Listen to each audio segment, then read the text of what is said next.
UConn, Texas, South Carolina. Rankings show results, but what do they really mean?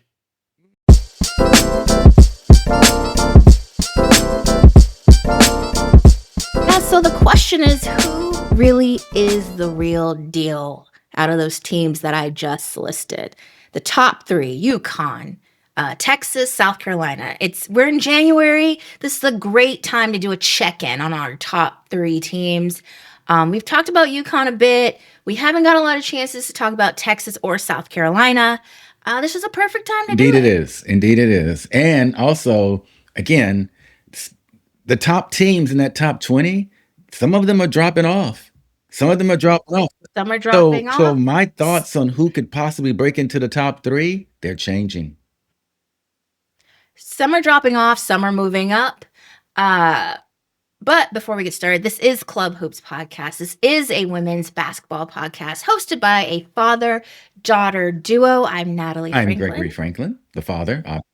Thank you for coming back. Thank you for clarifying that for people who might have been confused. Don't know why they would be, What but is the just felt father? necessary to bring it on home. You are very thorough. You're an over communicator. You're a Capricorn and you are a boomer. So it makes all the sense in the world. Thank you so much. And yes, this show is hosted by a Capricorn and a Virgo. So if you're wondering why it's so good, that's why. Let's get into it. So rankings tell us about winnings. They don't necessarily tell us who's ready, as we're seeing with LSU, as we're seeing with Notre Dame, and as we've seen recently with Iowa State. They're kind of having their little rough struggles, as we see with USC. I mean, there's a lot of, as I like to call, fool's gold out Yep. there. Uh, but usually the top three, they're pretty solid at the top three, if I may say so myself, to give them some credit. I don't see too much shifting going on in the top three, but like you said, Daddy, at the beginning, you just never know these days. No, you don't. And what makes it all so, it makes it all so odd. I mean, we all know about injuries. We all know about the different dynamics that occur, early in the season. Players have to gel, they have to come together. But I just think we're seeing a lot of parity in the league, and you're seeing a lot more, I don't know, sophistication as to how these coaches are approaching the game. So it's a pretty it could get pretty volatile. Although the top 3 seems pretty static to me, but we'll see. We'll see. Let's start with number one, UConn, Gino and the gang. Now, obviously, we did a video, or episode where we said, UConn looks unbeatable, and I still think that they're rolling right now. But a couple things. I looked at their schedule. It looks like they will just sail right into March. I'm not seeing anything on their schedule that is worrisome. They did almost lose, whatever, to Michigan. That's probably been their toughest opponent. Now, in the words of Brandy Norwood, everyone knows almost doesn't count. I think Michigan gave a worthy effort, but the fact of the matter is they did not win. And speaking of having some issues, Michigan went into double overtime with Oregon and then turned around and got spanked by Washington. So I'm not too sure if Michigan had to play UConn today, I do not think we'll have the exact same results, nor do I think they'd actually pull out a win. They're having some struggles over there. I do see UConn in the finals. I'm not going to say too early if they are going to win or not, because I'm going to talk about some things that can kind of come back to bite them maybe. But what are your initial thoughts, or your thoughts on UConn as it stands today? Well, UConn is still the top dog. You're right. 1,000% correct. It's unfortunately, the schedule is the schedule, right? You have to play who's in front of you. And UConn, I'm not saying they have a quote, quote, cupcake schedule, but they're not facing, really stiff and tough competition. Their big competition is going to be themselves, trying to stay interested and trying to stay in games, because they know they have the ability at any given time to turn it up and win games and potentially even blow teams out. That's Gino's job for the most part, though. He has to continue to keep them involved and keep them engaged. That's what again, you have to put together the whole package as to why they're number one. And I've said this before, Gino is a monster, in a good way. Gino has that team gelled. he has the job of keeping them gelled. And fortunately for UConn, unfortunately for other teams, he's been doing that for so long. That's Yeah, been his thing. that's a great You point. know, this isn't anything Mhm. new to Gino. Gino has been, you know, Right. he's had great players in there for years, star players in there for years. He's dealt with star player egos for years. He's dealt with star player parents for years. You know, so that to me keeps them on top of that heap of being number one. So yeah, they'll be challenged, but they'll only be challenged by themselves, trying to stay interested. I agree. As I heard someone say once, they are not in the gauntlet that is No, the SEC. It's almost like they're sitting over there watching them duke it out in the SEC, and they're like, just give us whoever you got. Give us your best player. We'll see them at the finals. And by the way, to your point of how long UConn and Gino have been doing that, if it was any other team, I might use that as a, well, you're not in the SEC, and that's the strongest conference or whatever. But he's beaten teams in the yeah, SEC. So that's not really a big factor. I think just to be positive, and before I talk about what might come back to might be their detriment, and that's a huge might. I'm just like looking for yeah, anything, any holes in their system. Obviously, Sarah Strong, best player right now in women's college basketball. She's averaging 18 points, 8 rebounds, and obviously, AZ Fudd, who I believe will be the number one pick in the WNBA draft, she's averaging 17 points. And then you have a great supporting cast in Jaina El Alfi, 6'5, Blanca, and K9, the USC mhm, transfer. And of course, everyone else that's playing their role. Um, I wanted to make a note that. Actually, no, let me stay positive. They are number two in the defensive leaders. They're number two in points allowed. So they've got defense on their side. I mean, obviously, offense, they're averaging about 89 points a game and they have great scores. But their defense is what really, I think, drives their offense. And I wanted to give KK Arnold her flowers. She's improved a lot, having to step up in this leadership role as a starting point guard. She's averaging 4.7 assists. I think the other night she had like 3 steals in like 12 seconds, something crazy like that. But again, it's not like they were playing anybody, but still, KK Arnold, it's not like they're playing anybody, but KK Arnold is doing amazing. And their 3 point attempts are at 375. So they shoot a lot of threes, obviously, with AZ Fudd, but Gino encourages Sarah Strong to shoot the three because he wants her to he wants her to have a yeah, bag, right? He wants her to be able to spread the floor, to yeah, be yeah. a threat on offense, inside, outside, mid-range, all the things. My only concern, and when we look at Texas and we look at especially South Carolina, they don't have a lot of size. I mentioned Jana Alfie is 6'5". She's not even a Yeah. starter. She comes off the bench. She's great, but they don't have size. They don't have a 6'6", 6'7" Yeah, uh, nice. No, no, player in yeah, there. You like how yes, I no, snuck that in? A 6'7".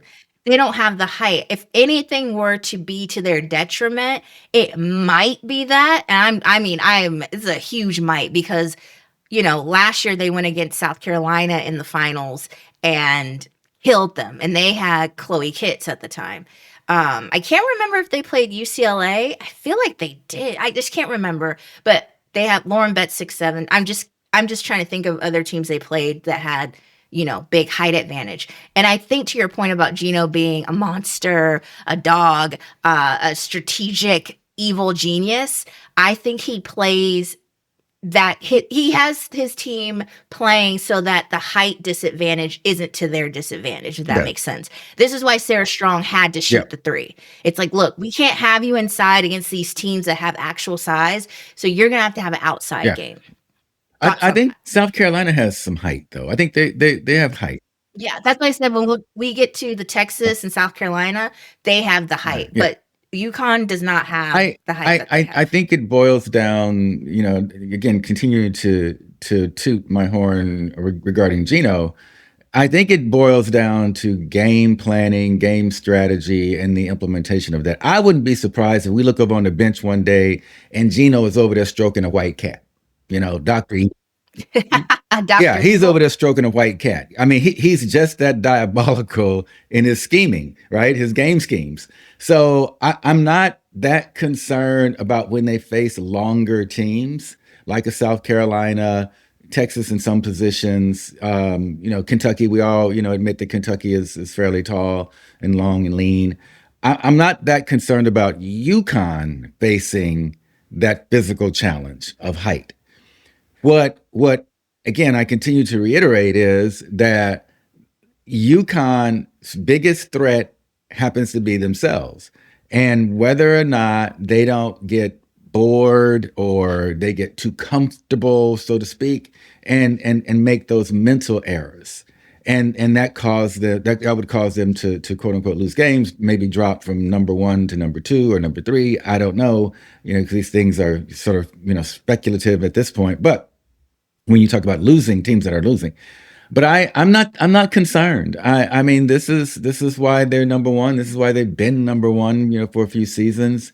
I don't think any of the situations that affect, I don't want to call them lesser teams outside of the top five. Okay.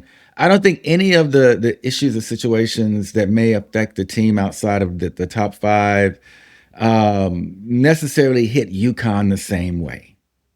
And that's because of one, obviously roster, and two, because of the experience of Gino. So I think when it comes to UConn, if you were a betting person and in a sports book and you looked up, one day and UConn is on the board and they're playing, I think it's a safe bet, regardless of point spread, regardless of total, prop bets, whatever it is you like to do as a sports better. I think UConn is static and safe.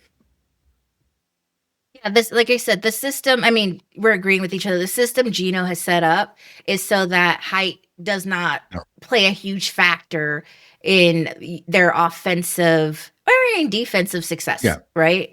They now defense, we'll see, but I still think he's created these players and created such toughness in these players that yeah, you're right. I'm just trying to I nitpick. Like see. if we were to I nitpick, see. right? If we were to nitpick, they don't have height, but it's not like that wasn't a factor last season when No, they won the Natty, no. right? I don't see it being a factor this season, but I mean, they're just been playing such good basketball and they're such a well-oiled machine. This now we're forced to do this, right? Well, do you keep your shoes tied? Well, like now we have to like nitpick. And I totally agree with everything you said. Like Gino, aka Dr. Evil, has just figured out a way where okay, I don't have a 6'7", 6'6" player, but actually I don't don't need need one. one I don't. to get the And more job done. important, and also equally as important, I have a bench.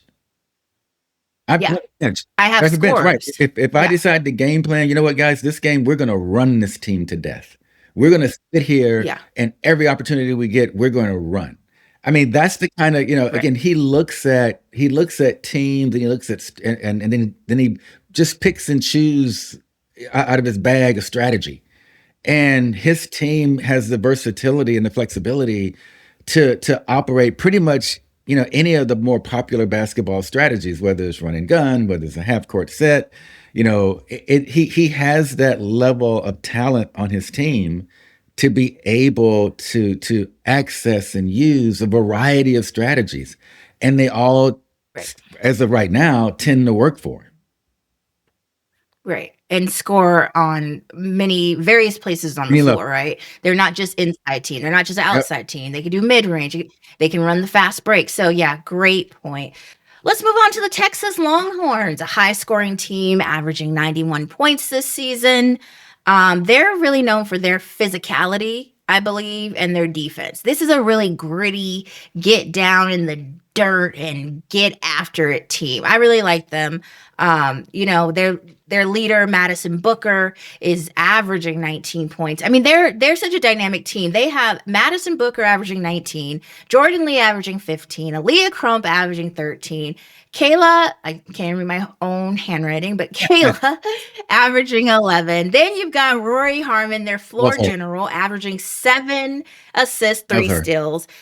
This is the team that I think it's kind of, I won't say overlooked or brushed under the rug, but this is the team I think everyone keeps forgetting about. And this is a team you really have to prepare for. They beat South Carolina on Thanksgiving back in November, which we will revisit. But this is the team. that could be the one, the sleeper, the sneak team, the one that you never saw coming because they're playing really good basketball and they look really Yeah, good. I totally agree. I don't know why the media doesn't. I don't know why they're overlooking Texas.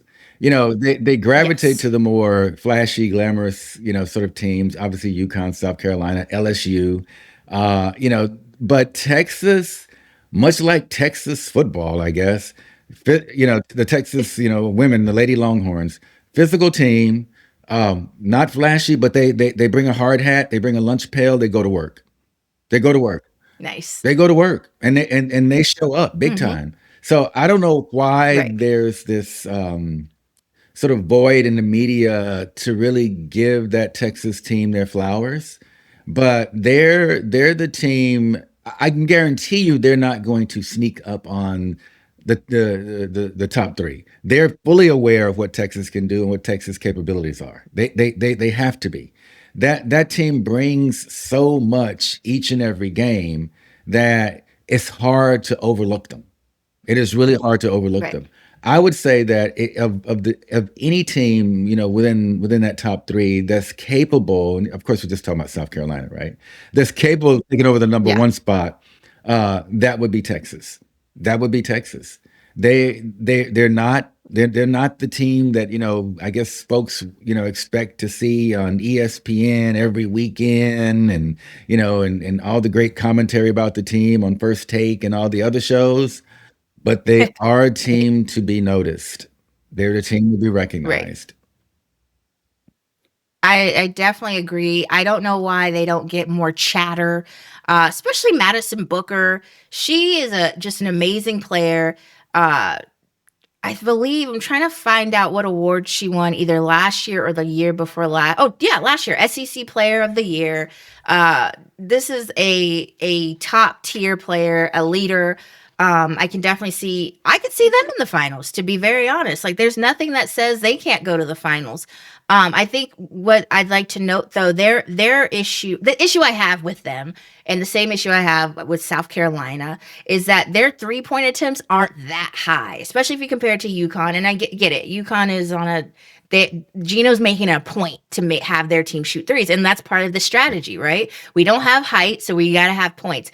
So, for example, UConn, their 3-point attempt averages per game, or for the season, or let me say this, their total 3-point averages is 375. There's, sorry, I'm saying this wrong again. 3-point There we attempts, go. there it is 375. Texas is sitting at 220. And I'll bring it up again, South Carolina is sitting at 260. So it's pretty low when you compare it to something like that. But what they do have on their side is length, height, however you I, want to say it. Madison's a 6 footer. Jordan Lee, who's from Stockton, we'll claim her, Northern California girl. She's 6 foot. Aaliyah Crump, 6'1", and they've got a 6'6" Kyla Oldacray. She's 6'6". So of course, Rory Harmon's 5'6". Bless her heart, same height as me. But they've got height on their side. They have got a height advantage, and they are just. I think their physicality really helps them go a long way. Obviously, they're yeah, a defensive team too, yeah. but that physicality really goes a So long let me way. say something real quick. First of all, shout out to Jordan Lee. Okay, so I know her father, right? The I know her father. 209. I know her Oh, you father do? very well. We served in Air Force Reserves together at Travis Air Force Base. Really good guy. Okay. Used to be a basketball player himself. He's talked to me about her coming up and all of that for years. It's been years since I've seen him though. But shout out to her. I know the work ethic of Jordan Lee. I know how much work she put into getting to where she is. I know the support, some of the support machine behind her. I know her dad, right? Really good Yeah. person. But we served together, so that military discipline, I'm sure, is instilled in her in some way. I will say this: I am not concerned about their 3-point shooting. They have the ability to dominate a game, from the other levels, from the mid range, from the paint. And I have often said that, I know some people call this the Steph Curry effect, where you have to put up so many threes and the threes get you a win, blah, blah, blah. I am not, that is not a big issue for me with a team like that. if they wanted to, they could take you down low and beat you to death so that your 3 point, when you get to the other end, your abilities to put up will be Exhausted. sore, Yeah. would be terribly diminished, right? Because of the hard work you're going to do on the other Right. side. So that part doesn't bother me. Their defensive acumen, the way they understand defense and how to play team defense, and they play a lot of team defense. They have great individual players that play defense, but the way they play team Yeah. defense, um, I think that's a tremendous asset and a tremendous threat to their opponents. So I'm not, just because you're not putting up 300 threes, or 25 threes a game and all of that. That's not an issue for that team. That is a very well built team. Okay, for the talent that they have. And the talent that they have is being fully utilized by that coaching staff. The talent that they have, each of them understand their role. So you don't have them getting outside of that role. You don't. They play within themselves. They're a very disciplined team, offensively and defensively. So the number of threes they take or don't take, that shouldn't be a concern. In fact, it shouldn't be a concern for the team. In fact, it should be a concern for other teams that you want at times. You want teams that shoot poorly from the three. You want them putting up a lot of threes. It gives you much opportunity to rebound the ball defensively and go back the other way. So not a concern for me, and I'm sure it's not a concern for the Lady Longhorns. I'm sure it's not a concern for them as well.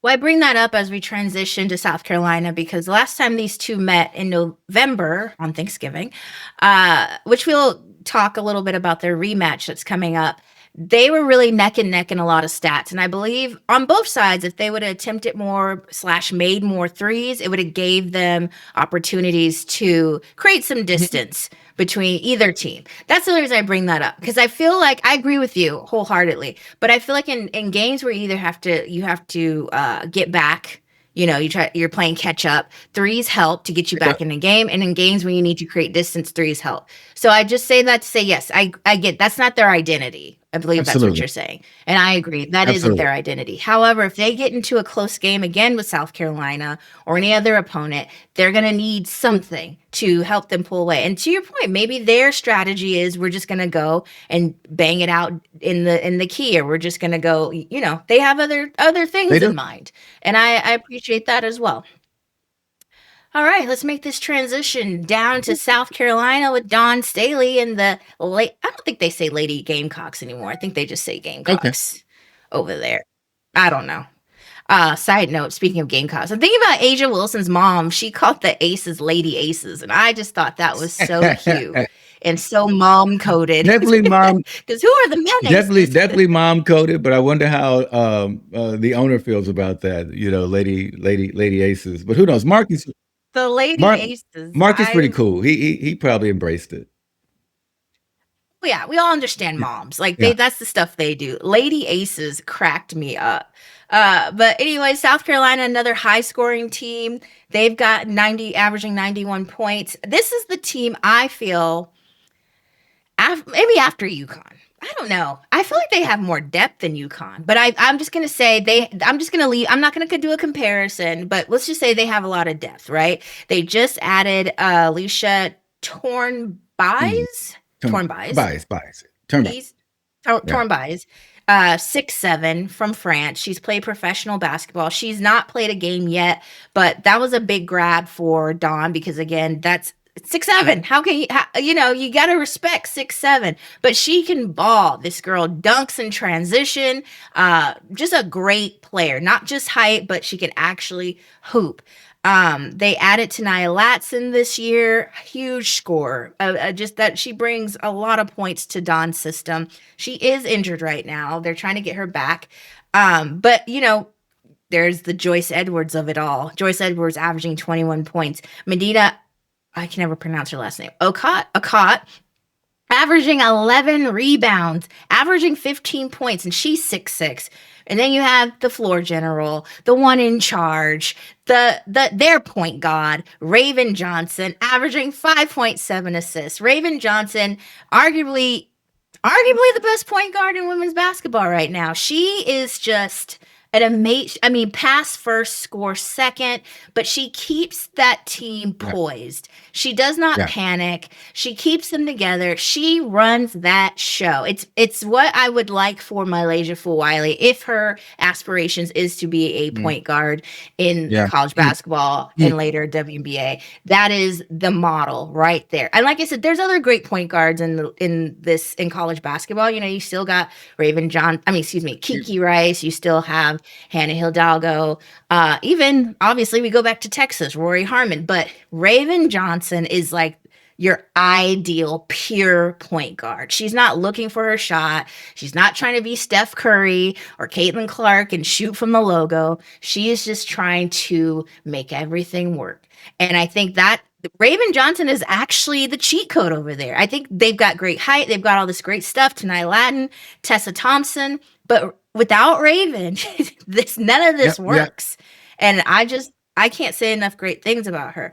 But let me stop, yapping about them. What do you think about South So Carolina? I too think they're a very talented team. I think from top to bottom, but no, position to position, they're secure. They're secure. I'm not sure what's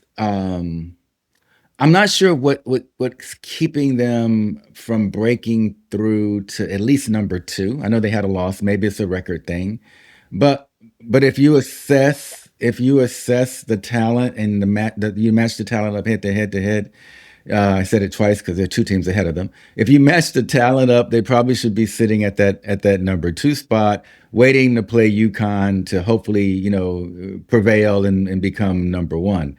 I'm going to say this though about that program. I think it's absolutely, to use a word that we use with Gino, it's absolutely diabolically genius that they went overseas and got this 6'7" player who was over there playing professional basketball and comes with a whole lot of talent, a whole lot of ability. I looked at some of her clips.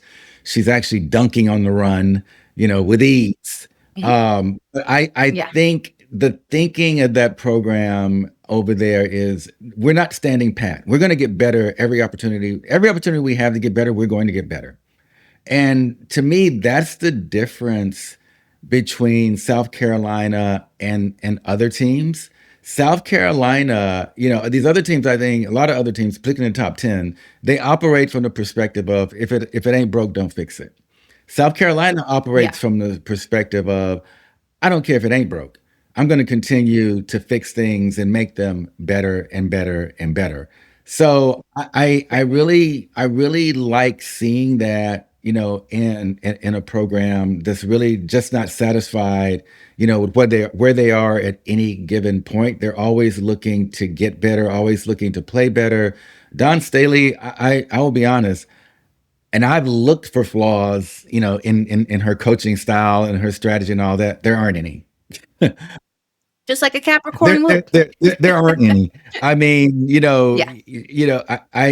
she. I'm not saying she gets 100% on the paper, but she gets close to it. If not that, but there aren't any. She recognizes the abilities of each and every player, regardless of who that player may be. We saw this, with Malaysia Fuwiley. I don't care who you are. I don't care what reputation you come with. I'm going to Mhm. evaluate you and assess you based on what I know and how I need you to play. And she's doing that with this current team as well. And she's managed to put a product on the floor at South Carolina that I think is going to cause UConn a little bit of pause. Little bit of pause. Yeah. Yeah. Texas will cause UConn Yeah. some trouble, okay? But South Carolina will cause UConn to take a little bit of pause because UConn has the ability Right. to slow the game down, play half court, still be successful, get out and run, still be successful, play on all three levels, from the perimeter, the mid range to in the paint. So they will definitely make some noise soon as they face the other two Yes. that are ahead of them. Right. Dawn Staley does have a standard that is very high. That's why she's producing players like Asia Wilson, Aaliyah Boston, Tahina Pau, Raven John. I mean, the list goes on. Camila Cardoso. To your point of being ranking, this is why we started the episode with what do we rank? What are the rankings really telling us? Are they telling us just results or resiliency or what's really going on? And unfortunately, because they lost to Texas in November, that's all this is about. That's the only reason they're number three. In fact, some people are saying, well, shouldn't Texas be number one because they've beaten a top five team? Well, maybe, maybe not. That's not really how this works. Win a national championship, beat the team that won the national championship, then you could be number one. But again, what do rankings?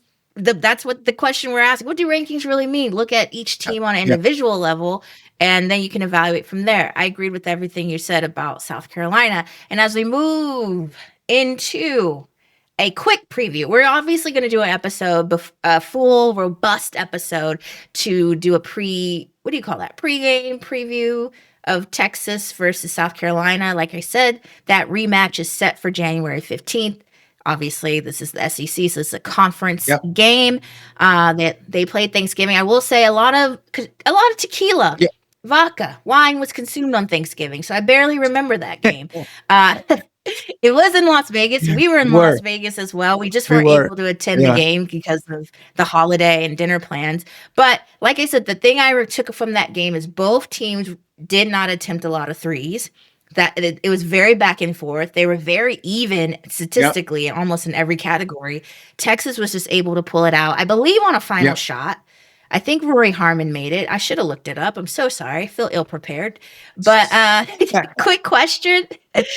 Who needs that win more, Greg?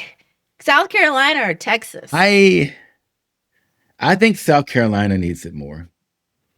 I agree. The thing about, again, we talk about, Texas sort of being overlooked by the media, not necessarily being that quote unquote flashy media darling. I think the way the Texas team plays, they feel like they can win from anywhere. You can put us at number 20. Mm-hmm. If we get to the Right. if we get to the playoffs, we're going to be dead. We might as well be number one in the college playoffs because we're going to play like we're number one. Texas has that kind of mentality. I think South Carolina they need to be prominent, in the top three. And so therefore, and it's been Mm-hmm. their culture too, by the way, that they hover around either one, two, or three, right? And so I think South Carolina needs it more just to continue with the current culture of South Carolina, where Texas, yeah, they're gonna play to win, but they're gonna be like, you know what, we lost the game. That's all it is one game. Means nothing to us. We're still the best Right. team in the nation. That's their mindset. So, and South Carolina Yeah. probably has the same mindset, but Texas's culture is, you're not going to shake us. You're not going to shake us. I Yeah. guarantee that. That's their culture. Hook Hook them. 'em. Hook them horns. Um, You know. I agree. Even though Texas sits at number two, I think the media still probably has them as the Yeah. underdog in this game. And I think a win for Texas would be great to show that it's not a fluke. But to your point, they're not really pressed because they're They the don't care. underdog. I think South Carolina does need to win this game to kind of reset They the do. hierarchy, to let them know that was a cute win in November, but that was just we had an off night. We had too much turkey on Thanksgiving. It was too much dressing. Now we're in January. It's after the holiday. We have clear mind and we're back in, at number two. I can't wait for that game. I can't wait for our episode to talk about that game.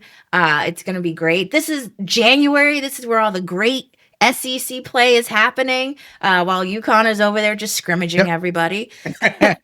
waiting, just waiting for March. So I can't wait for that. But that's a little look at the top three as it stands right now.